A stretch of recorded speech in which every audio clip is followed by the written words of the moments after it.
I'm Deborah Atkinson, founder of Flipping 50. You want to burn calories, you want to have a better metabolism in menopause, maybe you feel like it's a little sluggish. Here's the deal. You don't want exercise that just moves you fast and moves you in a frenzy, so you're burning more calories during that exercise, but then not really burning many more after it's over. You also want to make sure that you're doing strength training. Strength training is the only exercise that actually will, number one, change your body shape, will change your body composition, meaning increasing lean muscle mass tends to decrease your percent body fat even if you don't lose body fat, but you will if you need to. By increasing your lean muscle tissue, you increase your caloric burn all around the clock, not just when you're exercising. The payback after exercise is significant in terms of muscle repair, repairing all the oxygen that you used while you exercise. Your body is busy at work for up to 48, if not 72 hours afterward. Imagine doing that a couple or maybe even 3 times a week. Significant boost in your metabolism then, but the real key is around the clock. Now, if you look it up and say, how many more calories do I burn if I add 1 pound of lean muscle mass? It's only about 41. But that's a short-sighted view of how metabolism gets a boost from strength training. So it's like this. We know that people who exercise in the sweet spot, not too much and not too little, burn more calories. They expend more energy around the clock because they have more energy, more stamina, more motivation. They want to move. They want to go for a longer walk. They want to, yes, I'll play golf with you after work. They say, yes, let's play another 9 holes. They are inspired to clean the house when the house is dirty, not just to complain about it. And all of those things add up to a greater energy expenditure. Comparing people who have an active life all day to those who go to the gym and work hard for an hour, but then are couch compensating because they're tired, this group wins. They have less chance of obesity, they have a better metabolism, they have more energy to do the things they love, and generally, they're having to be less restrictive about what they're eating. Win-win. So I'm going to show you right now the key exercises to focus on metabolism. We'll talk about form and function, how you want to feel it, where you want to get started, and how to modify if you need to.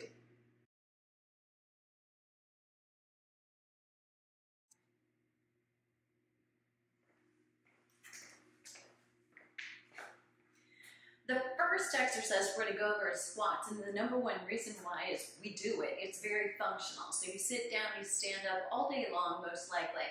And if that bothers your knees, potentially you've got some issues that we need to look at, and maybe doing squats is not your jam if you're low on cartilage in your knees. But if you're able, and you can, this is a huge one, for working the glutes, the quadriceps, and your hamstrings. These are major muscle groups. There is nothing more metabolism boosting than a squat. So a couple ways you can do this if you're at home. So right now I don't have a weighted vest on, but I do have one. And if I put that on, I'm using about 15% of my body weight. 10 to 15 is where you want to be. And I'm adding that to also holding a weight. So I happen to have a kettlebell here. My weight is not your business, but I happen to be holding a 30-pound weight. Now, we've got variations. We can take a wide stance and do what I call a plie squat. And this may or may not be comfortable for you because we're all built a little differently. A plie squat is very comfortable, but notice what I just did. Look at my chest and you. Now look at it again. It didn't change. So I'm not bending over. The important part is you realize you're flexing at your ankle, at your knee, and your hip, keeping your body upright, just hinging a little bit from your hip. Here's what it looks like from the side. So yes, I'm hinging forward, but I'm not bending forward. See the difference? So you're just going to lower down as if you were going to touch your bum in a seat and then come back up. Always weight on the heels. Push those heels into the ground to come up, and you'll be using your glutes a little bit more. You can go narrow. In that case, holding the weight down here may not be so comfortable. You could hold dumbbells at your sides, or you could hold here in what we call a goblet squat. Feet in close, hip width apart, or just a little wider. All of those are right answers.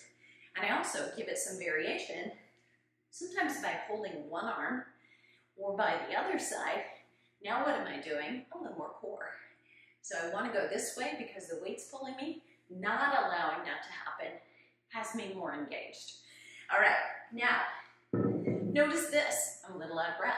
Major muscles will do that to you.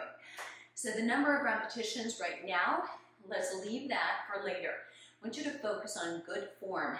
If you need to, practice with no weight, practice with good form, and use a mirror so you really know, do I have this?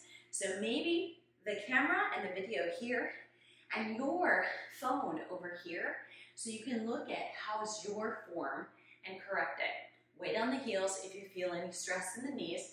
That's begging for you to move and try a different position. We're gonna go right into the lunge because another lower body exercise that first of all we do all day. I mean, just imagine when you go upstairs, this in a sense is a lunge. You're in a lunge. So we need that strength through the glutes with that one leg able to push off. But you also do a lunge if you have to bend over and pick up something from the floor. Now it may not be a dumbbell, it may be a hairbrush, piece of food, something that you don't want the dog or the baby to get. You're gonna bend over and pick it up and you do a lunge. If you go down to the floor for some reason, playing with children, playing with puppies, picking things up, or heaven forbid you fall, coming up in a lunge is generally what we want you to do. Putting one knee down, chest comes up, using the strength of your legs to come up. Maybe something else, but the lunges. All right, so let's look at what's safe in a lunge. If you think you cannot do a lunge, I'm gonna highly encourage you to practice and listen to my cues. A lot of people over the last 39 years that I've worked with have said to me, I've never heard anyone say that to me before, I think I can do lunges now. They're comfortable because you don't see yourself. You're just feeling what you're feeling and what feels normal. So you're not doing it intentionally wrong, but you may never have been given tips that will get you out of your knees, which is usually the stressor. So what I want you to do is put your foot flat, your front foot flat, make sure your weight's on your heel. Now watch, the further forward I go, I'm going into my knee and now my weight's actually on the ball of my foot a little bit more. That's stress here. I really want the stress in my glutes over here, don't you? So I'm gonna push back. Now I'm in my heel. Your heels are the connection to toned glutes. Does that help motivate? Okay, so we're gonna be here, and if we're just going up and down, it's gonna look like this. Now I can hinge forward, but watch the difference. If I go forward here, stress to the knee. If I'm here and I lean forward, coming down and up with a little more lean, I just am putting a little bit more work into the glute, but I'm not stressing the knee joint. Now, if I were gonna hold a weight, doing it that way, I would hold the weight in the opposite hand and come down on the foot. So I'm here and I'm loading the glute over here and she's feeling it. Just trust me on that one. So that's a stationary lunge. I'm gonna show you another variation. So as we stand still, we can step backward into a rear lunge. Now I want you to notice something. My knees are right over my heels, right where they're comfortable, no stress on the knees. When I come back here, my knee is still right over my heel. So unlike stepping forward, where we have to decelerate, we have to stop while we're going full force forward. It's a lot harder to do that, and we get in trouble out here. We get the same amount of work with less stress to those knees when we do a rear lunge. So for about 30 years, I've not had anybody do forward lunges. Why do we need to get hurt? I say no. You can also do a side lunge. When you do a side lunge, this foot really feels like it's a squat. So you're just doing a side lunge and back. And of course, you would want to do the other side as well. And you step out, straight leg, flexing here, but weight in the heel again, always. So it's pointing back here, not to the toe, where you're gonna feel it in the knee. So practicing that, because it's movement, and then back. It would all be much easier If it were just sedentary, all you had to do was feel the adjustment, like in yoga. A little bit easier to get that one right. But while you do yoga, you are also doing a lot of lunges, right? So if you do this better in the weight room, consciously getting better, yoga may also begin to feel much more comfortable. Now let's go to a pull. So an upper body exercise, and I'm choosing a pull first before a push because it balances our posture. Think about the things we do all day, every day. We get forward with our phones, with our keyboards, with life, children, hugging, all the good things are out in front. But we really need posturally to pull those shoulder blades back down, sew them toward our hips, and nail that posture so we feel much better. We're much more open and much more relaxed through the upper back and the neck, where most women carry their tension if they're overly tight through the chest. So here's a bent over row. Now watch what I just did. We're going to come back to this later, and this is that last lower body exercise I gave you, which is a hinge. So I want you to be able to hinge at your hips. Now notice I didn't round down. See my back right now? See it now. So the tailbone is out. I have a slight arch in my back. My chest is up. My head and neck are just an extension of my spine. Now if I come down incorrectly again, I'm leaning and rounding over. All my tension and stress is going to go right here. But if I change my tailbone and lift my chest up, my workload is here. This can handle it, okay? We're going to drop the arms down with weight in them, and then I'm going to have you pull up right next to your back. Here's what overachievers do. They pull way up. Do you see the space under my elbow through there? I don't want you to see that. So I want to come up here and then pull the shoulder blades back. That's where the best work is, and then lower down. So it's not about how high can I jerk those arms, but it's can I pull the shoulder blades together, pull the weights up, and then lower down. Now, you're going to feel a little fatigue in the muscles right next to your spine. They go up and down like a zipper, and you may fatigue there. As long as you come up and it's all gone, it's okay. It's actually like you doing core work while you're doing big major back muscle work. If that gets to be problematic, I'd suggest you do this seated. Now I could do this here, or I can actually put a chair or a bench. If you've got one at home, use that. Instead, now you don't have to think so much about all the levers from the lower body, and you will find that it's probably less stressful to your lower back. The key, though, is making sure you come down so you're at least 30 degrees down. The higher you are, the more you're lifting your shoulders, small muscles, not going to help your metabolism. We need to come low and come here so that we're really focusing on the muscles through the middle of your back. They have to be facing gravity unless you're on a machine exercise. There you have it. So with dumbbells, here's what it looks like. I like to hold my hands in neutral, palms facing each other, and then pull up. Now remember, I'm not going sky high. I'm just going to my back, squeeze together, and then coming down.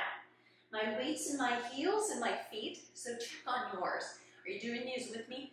Pull, and then lower down. Nice job. And then release. Come up and out, and you've got it. For the chest press, I'm going to be on the floor. I've never, in 40 years, had a bench at home that I used very often. So we used to have a bench in the weight room, and it was okay, but I actually preferred to either be on the floor or occasionally on the ball. So I'm going to demonstrate on the floor if you're just getting used to it and you want to go heavier. For metabolism and for bone density, you want a stable surface. I don't recommend going on the ball when you want to go heavy, because you want those major muscle groups to be able to get the maximum challenge. I'm going to start with dumbbells, one in each hand, and lying back, but having these positions so it's easy to get into position. Now, a couple of things here. So I'm going to leave my back down, but I'm going to focus on drawing that lower back into the mat just to brace myself. When I bring the weights up, this is my resting position, over my chest, not letting those weights hang out here. The stress on the shoulders, when the arms are just wide at the top, is unnecessary. Bring them together, and then I want you to pull your shoulder blades back down to the either bench or to the floor, depending on where you are. I have a hold of this so that the thumb end of my weights is together. The pinky end of my weights is apart. And I want you to do the same, but I also don't want you to have those shoulders lifted up. Can you drop them down and back? Good, now slightly bend your elbows.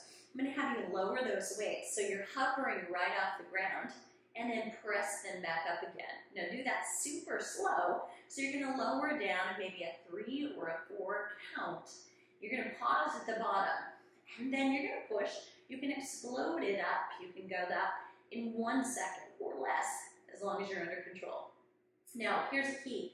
I don't want you out here. Do you notice how my elbows are not out here? And that's on purpose. I'm choosing to put them at about 45 degrees because that's much less stress on the shoulder. If I wanted to work my triceps, the back of the upper arm, hello, anybody, bingo wings, right? You may want to pull your arms all the way into your sides and then push up from there. And you'll experience a lot more tricep work. So your chest is still working, but it may be your triceps that start to cry, okay? So do what you can here, and you may, if you're doing multiple sets, like 3 sets would be better than 2. You may want to do this 1 set and then come out a little bit wider in your second set and do 45s so that you can get all the way through. In each set, you're going to do, as you get started, maybe just 15 to 20 repetitions. Now, if you have more experience, you've been lifting for 4 or 5 weeks, you may be going to 10 to 12 repetitions. If you've been experimenting with weights and doing them consistently, you can do 10 or fewer, and sometimes I like with clients to do between 5 and 7, and we'll do 5 sets to actually work on bone density. So here's the work, and notice it's really slow. So we come really down, nice and easy and slow, powering up right here, down, nice and easy, slow, powering up again, and then elbows in, and you can bring those weights down and out to the side. And there you have it. That's your chest press. So rather than out to the side here, we bring it in a little bit more narrow. The weights come up over the chest, not over your nose when they're here, and bring them back and down and up. I'm going to give you one more lower body that we had snuck in to our bent over row, that back exercise, and that is a hinge. So we hinge significantly in most exercises that we do in a standing dumbbell exercise or free weights. But what I want you to pay attention to is that the weight stays into the heels, that you shift the weight back, and then you press the bum back and out, and we crease at the hips, and we bend over this way, still maintaining just a nice curve in the small of your back. We start with an S curve, we have a small arch here. We want to keep it, and we want to hinge here at the hip. So you're getting a small stretch through your hamstrings as they insert or originate at your hip.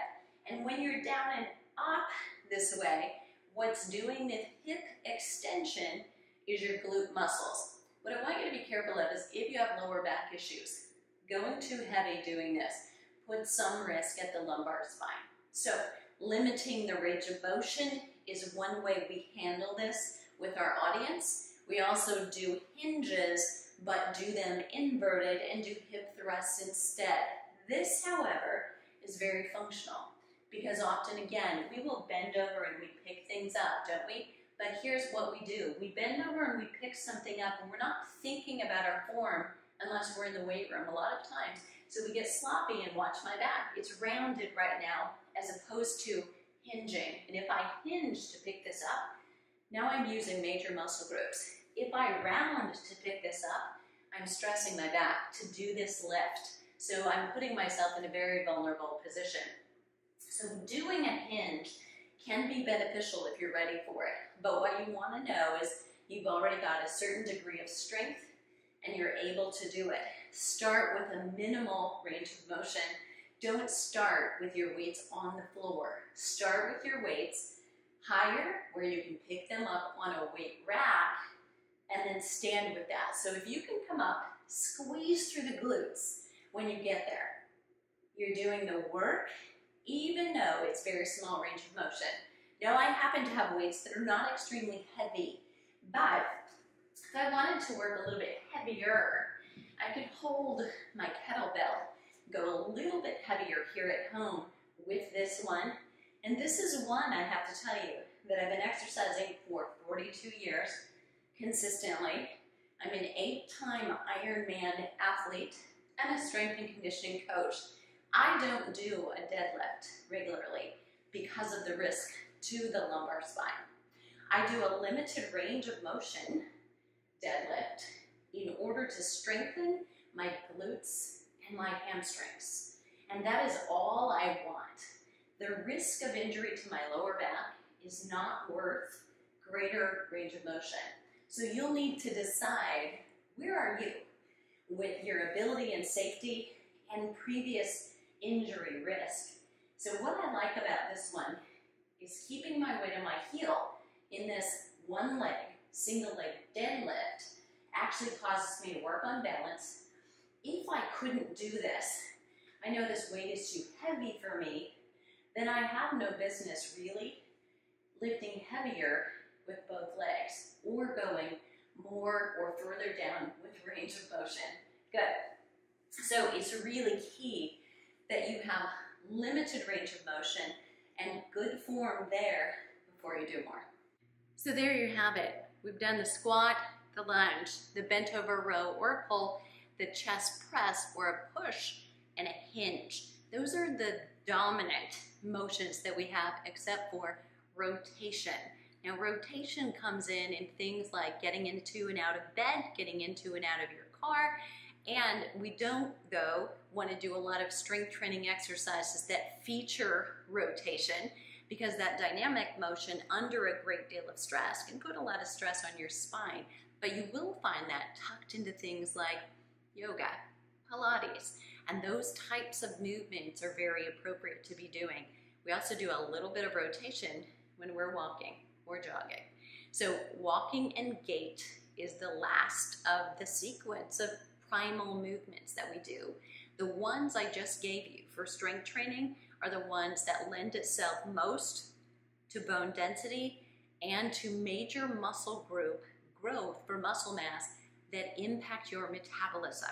You can burn a lot of calories in a session, or you can create a body that burns calories around the clock. And that is what you do with strength training. Let me know that this was helpful. Don't forget to subscribe so you don't miss a video. And ask me questions below so the next video may be in response to that.